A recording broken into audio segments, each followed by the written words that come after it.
Near a huge waterfall, a humanoid alien watches a starship leave the planet before retrieving a pot with a black liquid that it proceeds to drink. Immediately the liquid begins taking over its body, making its skin black and dissolving its DNA, causing the alien to fall into the water. Its body begins dissolving as well, leaving its DNA to be taken away by the current. In 2089, a team of archaeologists led by Doctors Elizabeth and Charlie find some paintings in a cave in Scotland that are at least 35,000 years old. They match a series of paintings they've found all over the world from cultures that couldn't have shared the same information. 2 years later, the starship Prometheus leaves Earth. The whole crew is under cryosleep, and the one in charge of taking care of things is David, a robot. He uses his free time to get to learn more about being human, like playing sports, watching movies, dyeing his hair, and learning ancient languages. He also likes to spy on the crew's dreams. For example, Elizabeth dreams of the time she was a little girl and watched an African tribe bury one of their men. Her father had to explain to her how each culture had different beliefs when it came to death. After 2 years of traveling, the ship reaches its destination, and David wakes up the whole crew consisting of mercenaries and scientists. Everyone gets time to recover from the side effects and to get some food on their empty stomachs, although Captain Yannick also puts up a Christmas tree because they miss the holidays. This is seen as dumb by Meredith, the person in charge of overseeing everyone's doing their jobs right. Soon the mission brief begins, and Meredith plays a holographic recording of Peter, the CEO of Wayland Corporation, which is the company funding this expedition. He explains that by the time they watch this he's already dead, and that David's the closest thing to a son he'll never have. Peter has always wanted to know where we come from and what happens when we die, which is why he funded this expedition when Elizabeth and Charlie came with him with a theory. The doctors take over the floor and explain the paintings they found all over the world depicted a star map that could take them to a planet with its own sun that could sustain life, and that's where they are now. They think this map was left by some aliens Elizabeth calls engineers because her theory says they were the ones that created humankind, although the rest of the crew is skeptical. Moments later, Meredith calls the doctors to come to her private quarters, where she has her own medical pod and self-contained life support. Meredith explains that she doesn't believe those cave scribbles meant anything and she's doing this for Peter, thus it's her responsibility to be sure the money isn't wasted. If the doctors make find life, they're forbidden from making contact, which makes the doctors wonder why they even came then. David spent the last 2 years deconstructing dozens of ancient languages and is sure he can communicate with the engineers, but when he sends a message to the planet, nobody responds. The crew decides it's time to land and the ship goes through the atmosphere, detecting no radio signals or heat sources, which should mean there's no civilization down there. However, Charlie notices some straight lines on the ground that couldn't have happened naturally, and the ship lands on that spot. The crew gets ready to go on the expedition and David wears a suit even if he doesn't need it because he was designed to blend in among humans. The group takes a series of vehicles to visit a dome-like structure that geologist Fifield can't tell if it's natural or not, but he's sure it's hollow. Once they get inside, Fifield sends 2 special probes that map the whole area, allowing them to find their way through a series of corridors. When they go deeper, they find a source of water that is heated by the sunlight, and the CO2 levels are acceptable. While outside it's completely toxic, it seems inside here it's breathable. Charlie assumes these aliens had been terraforming and takes the risk of removing his helmet, confirming it's completely fine. Then everyone removes their helmets to keep exploring, and David finds a wall with a weird goo and various symbols on it, which he activates thanks to his language knowledge. This causes a sudden hologram of running figures to appear through the corridors, and the crew follows them until they find the body of an alien lying next to the door that killed it. Fifield can tell things are getting dangerous and a geologist won't be needed, so he and biologist Milburn decide to go back to the ship. While the doctors inspect the body, David manages to open the door, and they find the alien's head on the other side in a great conservation state. The rest of the crew finds more bodies, indicating the species is extinct. This room has worms in it, showing life is possible here, but also a monolithic statue of a humanoid head, murals on the ceiling, and a bunch of stone cylinders. David notices the cylinders are sweating and soon one of them begins to expel a black organic substance. Elizabeth doesn't notice because she's looking at the murals, which have started to change. She thinks they've affected the atmosphere in the room and they need to leave, so she and Charlie begin to bag the head to take away while David steals one of the cylinders as he comes to the conclusion that the cave is a tomb. At that moment, Yannick discovers there's a dangerous storm incoming and calls the doctors to warn them. Meredith gives them 15 minutes to make it back before she closes the ramp. The crew runs out of the cave and drives as fast as possible, making it back to the ship just in time. However, the alien head falls from the vehicle in the process and Elizabeth goes back to grab it, causing the storm to hit her and enter the ship. Charlie tries to rescue her by driving the vehicle through the wind, but he ends up getting stuck as well, and in the end they must be pulled away by David with a set of wires. Afterward, the crew begins working on decontaminating their bodies in the hangar, only to discover Milburn and Fifield haven't come back yet. It turns out the 2 scientists are lost inside the cave. Yannick manages to contact them to explain they can't pick them up because of the storm, meaning they'll need to wait until morning. Meanwhile, the team sterilizes the head and a quick scan reveals it's not an exoskeleton, it's a helmet. When they open it, they find a humanoid alien head inside with new cells changing on its forehead, so they decide to run a stem line into his brain to make it think it's alive. The trick works and the face starts gesturing, but things go wrong quickly and the overstimulation ends up making it explode.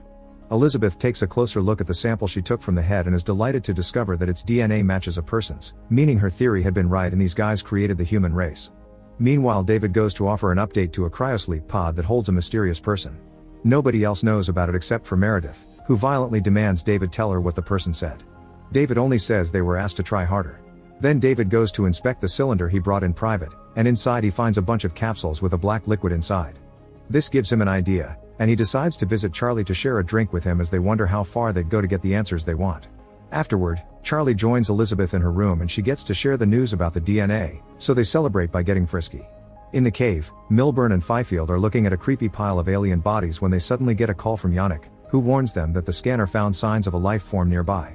The scientists begin to worry, but just like that the ping on the scanner disappears, and Yannick blames it on a glitch. Eventually Milburn and Fifield come across the room with the monolith and find the black liquid coming out from the cylinders.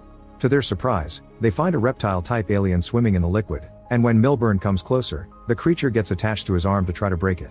Fifield cuts the creature off to help him only to get the alien's corrosive fluid sprayed on his helmet, which eats through the plastic and reaches his face. While Fifield agonizes in pain, the creature gets inside Milburn's suit and kills him. The next morning, Charlie wakes up feeling unwell and notices there's something weird in his eyes.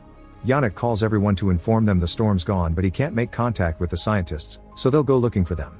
His men couldn't find the glitch on the scan either, thus David promises he'll find the probe and fix it. However, while the group searches the cave, David stays behind on purpose and takes his own path, sending a recording of what he sees to Meredith. He finds another room full of thousands of cylinders and alien armor, then takes a corridor to a chamber with a bunch of cryosleep capsules. David cuts Meredith off before activating a machine in the center of the room that shows him holograms of the engineers looking at a star map that includes Earth. When the show is over, David notices one of the cryosleep capsules is glowing because it still has a live engineer inside. Meanwhile, Charlie keeps tripping during their search and Elizabeth notices he's sick, but he keeps going anyway. When they finally find Milburn's body, they come closer to inspect it and cause the little reptile alien to jump out and slither away. Yet Fifield is nowhere to be seen. At that moment, Charlie starts to feel really sick, so Elizabeth asks everyone to go back in order to quarantine Charlie. By the time they return to the ship, Charlie's skin is starting to turn black, and Meredith meets them at the hangar with a flamethrower in hand because she doesn't want Charlie aboard. Yannick and Elizabeth start arguing with her, but Charlie thinks he has no future and walks to Meredith on purpose to make her toast him to the ground while Elizabeth watches in agony. Moments later, the crew is quarantined and David runs tests on Elizabeth to check Charlie didn't infect her. To their surprise, the scan shows her to be 3 months pregnant, which is impossible because 3 months ago she had been under cryosleep. The fetus has a creepy weird shape as well and Elizabeth wants it out, but David points out they don't have the means or personnel to perform such surgery. Suddenly Elizabeth's abdomen being's hurting terribly, so David gives her some medicine to make her sleep. Some minutes later, a few crew members wake Elizabeth up in order to take her to a cryosleep capsule until they can decide what to do with her fetus. Elizabeth refuses to keep this thing and fights everyone off before running away until she finds Meredith's medical pod. She asks for a cesarean, but for some reason the pod is only calibrated for men and can't do it, so instead Elizabeth asks for the extraction of a foreign body. The machine accepts this and gives her some anesthetics, but they aren't strong enough and she still feels unbearable pain as a claw removes the strange fetus from her body. The fetus immediately pops and a creepy alien comes out of it, which begins shaking its tentacles to try to free itself. Elizabeth has to stand the attack while the machine closes her wound, but as soon as the stitches are done, she leaves the pod and locks the alien inside it, leaving it to be put to sleep by the anesthetics. In the meantime, Yannick notices something weird standing in front of the ship and one of the crew members goes to check. It turns out to be a mutated Fifield, who begins attacking all the people in the hangar. A fierce fight begins among all the men, and since bullets don't do anything to Fifield, they end up using the flamethrower to kill him. Elizabeth wanders around the ship until she makes it to the infirmary to ask for medicine, and there she's surprised to discover Peter is still alive. He was the guy in the extra cryosleep David had been talking to and the medical pod had been for him. Peter wants to meet his maker directly and demand answers, so David will take him to the engineer he found in the cave. Elizabeth tries to explain this planet is dangerous and not what they thought, but her warnings are ignored. Unwilling to give up, Elizabeth pushes through her pain and suits up to go back into the cave. Yannick finds her and points out this can't be the engineer's home planet. The cave is probably some military installation where they were making that black liquid as a weapon of mass destruction that leaked and killed them. Yannick wants to return to Earth, but Elizabeth convinces him to wait until she gets in contact with the remaining living engineer. Peter is getting ready to leave too and Meredith comes to try to stop him from dying in some hole as she calls him father, but Peter ignores her warnings as well. When the crew reaches the cave, David tells everyone to take off their helmets because he knows the disease isn't in the air, implying he was the one that put the black liquid in Charlie's drink.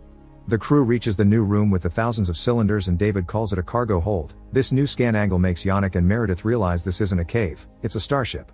David activates the machine while he explains the engineers were in the process of leaving for Earth when they lost control of the black liquid that killed them. The last engineer is woken up, and Elizabeth tries to ask some questions, but Peter makes one of his mercenaries shut her up with a hit before he begins asking philosophical questions of his own. David translates into Proto-Indo-European, but the engineer reacts by taking David's head and using it to kill Peter. Then he pushes Elizabeth away to kill the mercenaries that are wasting bullets on him. Back on the ship, Meredith sees Peter's death through David's eyes and orders Yannick to get things ready to leave the planet.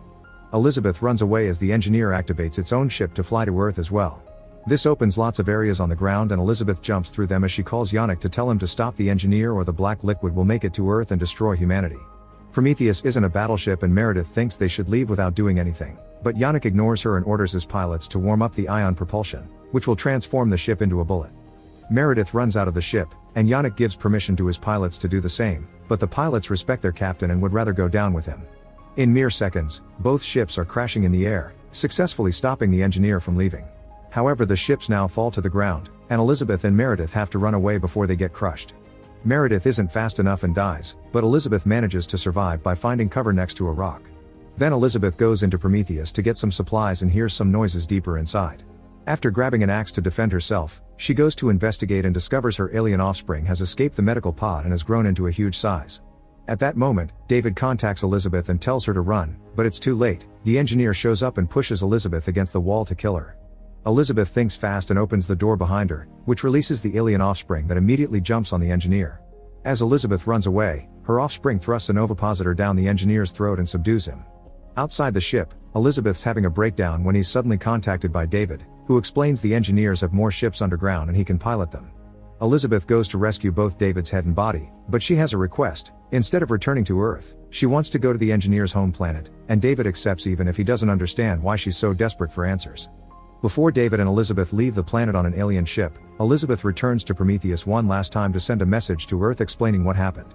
Moments later, from inside the dead engineer, a black alien emerges, confirming this story is the predecessor to Ripley's tale.